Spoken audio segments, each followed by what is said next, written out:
कि अगर एक बच्चा प्रॉपर तरीके से तैयारी कर रहा है तो बाई डिफॉल्ट सीबीटी और सीबीटी तो लोग तैयार। बच्चा तो आपके साथ कॉन्फिडेंस में चला जाता है कि उसे कॉन्फिडेंस डाउन होता है कि वो एग्जाम नहीं निकल पाएगा। आपकी क्लास में सबसे बड़ा फैक्टर ये होता है जब आप बूस्ट करते हो बच्चे को।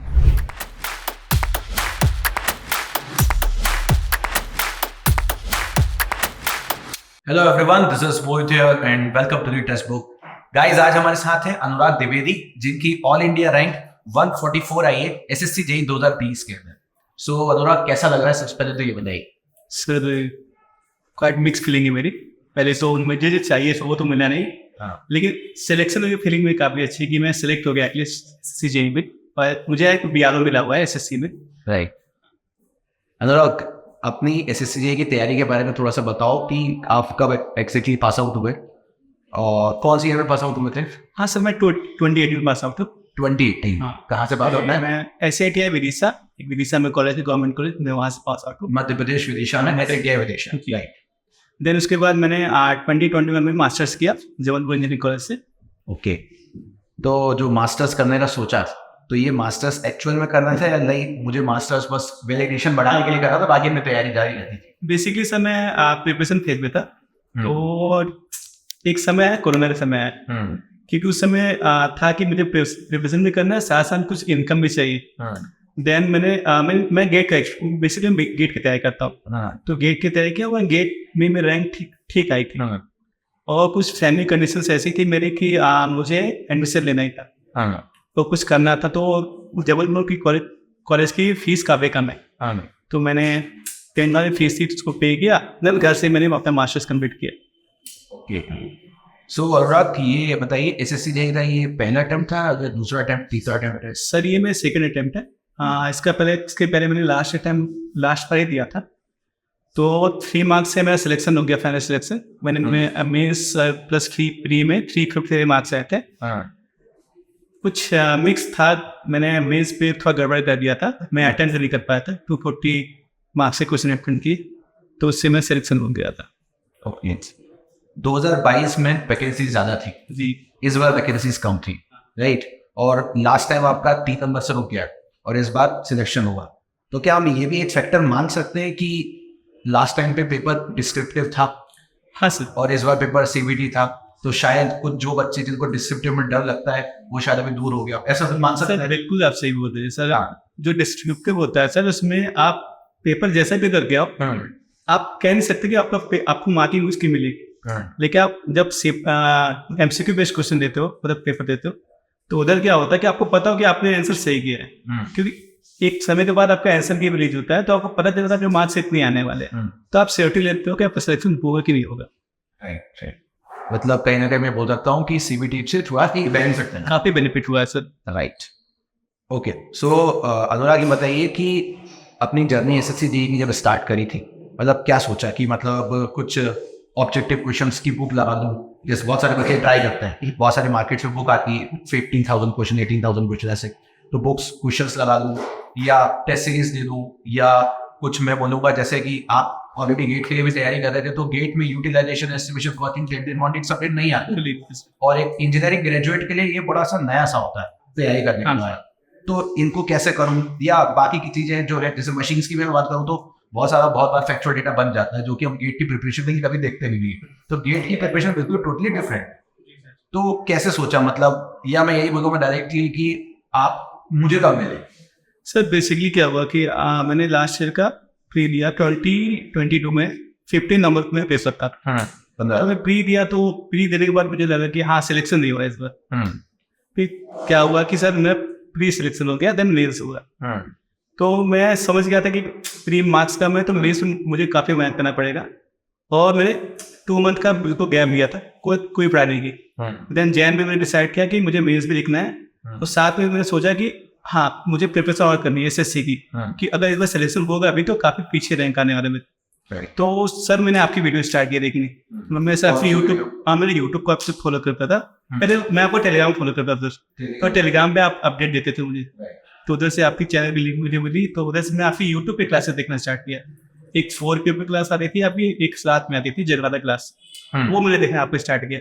तो वहाँ से मेरा इंटरेस्ट काफ़ी बिल्ड हुआ, मतलब हाँ जेईई एग्जाम्स में सर कोई तो फैकल्टी जो प्रॉपर कंटेंट प्रोड्यूस कर रहा है, तो मैंने आपको फॉलो किया और उसके बाद मैंने मेल्स लिखा। मेल्स तो बताया कि सर मेल्स नहीं हो पाया, तो देन आपसे फिर चैनल पूरा फॉलो किया। फिर मेरे साथ वाले कुछ कलीग्स हैं जो आपको बहुत पहले से फॉलो करते हैं, उनका गाइडेंस बोला है मुझे, उनके गाइडेंस से मैं आपका पेड कोर्स परचेस किया AGP सुपर क्वेश्चन का।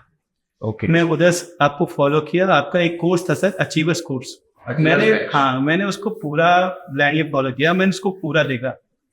मैं उधर से गाइज अचीवर्स बैच जो है हमारा बैच, वो SSC JEE 2023 का लाइव बैच। जी सर, राइट। हाँ सर। तो उसको मैं लाइव तो नहीं दे पाता था क्योंकि मैं थोड़ा लेट ज्वाइन किया था आपको। तो कभी कभी एक दिन स्किप होता था, कभी मैं लाइव देखता था, लेकिन आपको सारा वीडियोस में कवर किया। देन आप उसके बाद वीडियोस को प्रैक्टिस देते थे। आप प्रैक्टिस वो काफी सर हेल्पफुल रहा मुझे। प्रैक्टिस से हेल्पफुल रहा। देन आप PDF प्रोवाइड कर देते, वो मैंने ब्लाइंडली देखा सर, पूरा मैंने देखा उसको। देन लास्ट मंडे आपने सर यूट्यूब पे क्लासेस में काफी ज्यादा क्वेश्चंस को प्रैक्टिस कराया, उसको मैंने देखा सर, वो काफी हेल्पफुल रहा मुझे। आप भी सर एक IAS कोड की क्लास आई थी। IAS कोड, हाँ सर, वो किसी कोच ने कवर नहीं किया था, आपने कवर किया था। वो काफी हेल्पफुल रही। मे बी इस बार एग्जाम में नहीं आया, लेकिन आगे हो सकता है, लेकिन वो काफी हेल्पफुल रहेगी आज अदर एग्जाम्स के लिए। राइट। सो अनुराग, जैसे कि आपने अचीवर्स बैच भी कंप्लीट किया, राइट। अब मोस्ट ऑफ द टाइम हम स्टूडेंट्स को बोलते हैं कि एक तो बैच के साथ बच्चे को क्लास में प्रैक्टिस सेट तो मिलता ही, तो वो उसको क्वेश्चन प्रैक्टिस के लिए अवेलेबल सफिशिएंट रहता है। उसके बाद बच्चों को हम बोलते हैं, बच्चे को ये डाउट आता है टेस्ट सीरीज मुझे कब से लगाना स्टार्ट करनी, क्योंकि नंबर ऑफ टेस्ट तो काफी सारा है, अब एग्जैक्टली वो लगाना कब से चालू करें, तो कब चालू किया। जैसे मेरा जो पॉइंट ऑफ व्यू रहता है वो ये रहता है कि आपके सब्जेक्ट्स होते जाए तो आप सब्जेक्ट वाइज टेस्ट देते रहो और लास्ट में आप अपने मॉक टेस्ट देना स्टार्ट करो। तो ये कब स्टार्ट किया अपन? सर टेस्ट सीरीज तो पहले स्टार्ट में प्लानिंग दे देनी चाहिए। पहले तो आपको कंटेंट दिखना चाहिए, वो कंटेंट कहाँ से मिल रहा है, आपके नोट्स है कि नहीं। तो मेरा तो सर प्लानिंग ये था कि मैं सब आपकी क्लास से पहले कंटेंट के नोट्स बनाता था। ठीक है, क्योंकि आप सारे कंटेंट को आप मतलब एक चैनल थ्रू आप दे देते कि मतलब कि सारा कोर्स कंप्लीट हो। तो पहले नोट्स बनाया या फिर PDF मैंने सिर्फ PDF बनाया सर, PDF देखा, उससे कुछ कर्ज पॉइंट भी लिखता था मैं अपने लिए भी, वो काफी हेल्पफुल रहा। देन उसके बाद जब SSC का वो आया एग्जाम डेट आया कि हाँ एग्जाम डेट आया, देन अब मेरा एडमिट कार्ड आने के 1 महीने पहले मैं टेस्ट स्टार्ट किया। तो मैं टेक्स्ट बुक का टेस्ट सीरीज स्टार्ट किया। देन हाँ एक कोचिंग और थी जिसको मैं देता था, लेकिन उसका कंटेंट मुझे बिल्कुल पसंद नहीं आया। फिर मैं टेक्स्ट बुक का टेस्ट स्टार्ट किया, उसको अच्छे से फॉलो किया। देन अपने क्लास में काफी मुझे प्रैक्टिस कराया था, फिर उसको फॉलो किया और सर उसके बाद चीजें सॉर्ट हुई मेरी। ठीक है अनुराग, ये एक बताइए कि एक पर्टिकुलर राइट नाउ भी एक स्टूडेंट है 2024 का SSC JEE देगा 4, 5 और 6 वो अब महीना चल रहा है जनवरी का, उसके बाद फरवरी के टाइम में मार्च, अप्रैल, मई 4 महीने, ठीक है, जून का तो है ही जी सर, ये 4 महीने। और लास्ट टाइम मान लो उसका CBT 1 जो है 10, 15, 20, 25 नंबर से रह गया। अब अगर किसी बच्चे का 30 नंबर से CBT 1 रह गया तो आप सोचो उसमें से कुछ पोर्शन उसके टेक्निकल के में कम होंगे, कुछ रीजनिंग में और कुछ जनरल स्टडीज में होगा। इनमें से अगर वो थोड़ा बहुत और अपने आप को बूस्ट कर ले तो ये तो कंफर्म है कि नेक्स्ट टाइम CBT वो तो क्लियर करेगी। और इस बार का हमने CBT 2 का पेपर देख के हमको एक आइडिया लग गया कि अगर एक बच्चा प्रॉपर तरीके से तैयारी कर रहा है तो बाय डिफॉल्ट CBT और CBT 2 दोनों की तैयारी आराम से, कुछ अलग से एफर्ट्स नहीं मानना पड़ता। तो मैं आपसे ये पूछूंगा कि CBT 2 के लिए कुछ अलग करने की कोशिश करेंगे? बिल्कुल नहीं ऐसे करना आपको। आप CBT 1 की तैयारी ऐसे करो कि आपका CBT 2 कवर होते रहे। राइट। SSC कोई टफ एग्जाम नहीं है, आपको सब 3 to 4 मंथ्स आपको पढ़ना है। देन आप जहाँ से कंटेंट ले लो उस कंटेंट को आपको पूरा पढ़ना है। जैसे कि आपको मैं फॉलो करता था तो मैं आपको 3-4 मिनट लगातार फॉलो किया, हर जगह फॉलो किया, यूट्यूब क्लास से लेकर पेड क्लास। इतना सब मैनेज कैसे किया? जैसे अगर मैं बात करूँ आप अचीवर्स बैच भी पढ़ रहे होगे तो 2 घंटे की तो उसकी रेगुलर लाइव क्लास चल रही है वो देखी होगी, फिर 2 घंटे में यूट्यूब पर क्लास किया और आपको रात कर रहा हूँ टेस्ट, फिर रेगुलर बेसिस पे पूरा फॉलो हुआ? सर होता था, स्टूडेंट होता है सर, कुछ चीज़ फॉलो भी नहीं हो पाती है, लेकिन जब करते हैं तो सर उसको मैं अच्छे से फॉलो किया। ऐसा मैं नहीं कहूँगा 4 मंथ लगातार फॉलो किया, 4 मंथ में 2 महीने में अच्छे से आपको फॉलो किया, लगातार फॉलो किया, फिर सिलेक्ट हुई। और अनुराग कहाँ से बिलोंग करते हैं? सर मैं MP से बिलोंग करता हूँ, MP के सिंगरौली डिस्ट्रिक्ट, वहाँ से बिलोंग करता हूँ।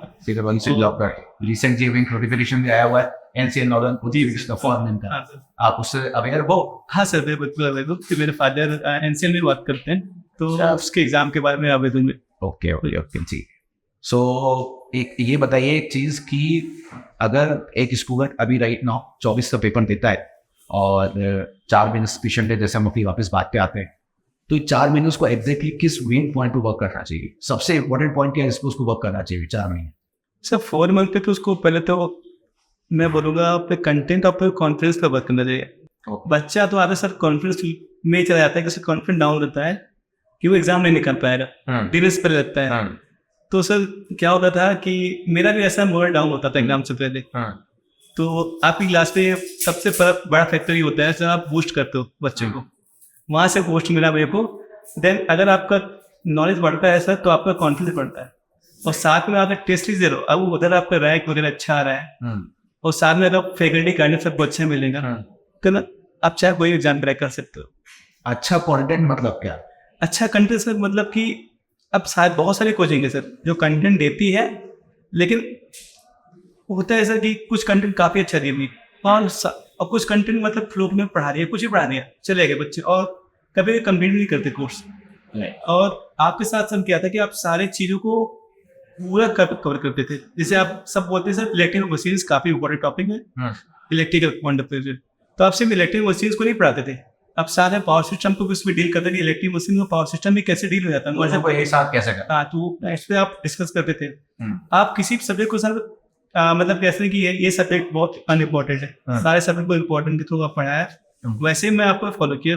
सो देन मैं कुछ और चैनल्स को फॉलो करता था, वहाँ मुझे वो चीज़ें नहीं मिली थी जो यहाँ से मिली। ओके, एक डिप्लोमा का स्टूडेंट है, हिंदी मीडियम का स्टूडेंट है, और बहुत बार उसको हिंदी में चीज़ें समझ में नहीं आती है, तो क्या वो बहुत बार परेशान होता है, उसको कंटेंट इंग्लिश हिंदी दोनों में चाहिए होता है, तो शायद आपने एक बेंच में देखा भी होगा कि इंग्लिश हिंदी दोनों में कंटेंट आ रहा है आपसे बेहतर तरीके से, तो एक अंडरस्टैंडिंग भी बन जाती है बेहतर तरीके से। और अनुराग इसके बाद क्या सोच रहे हो अभी BRO ज्वाइन करने के बाद?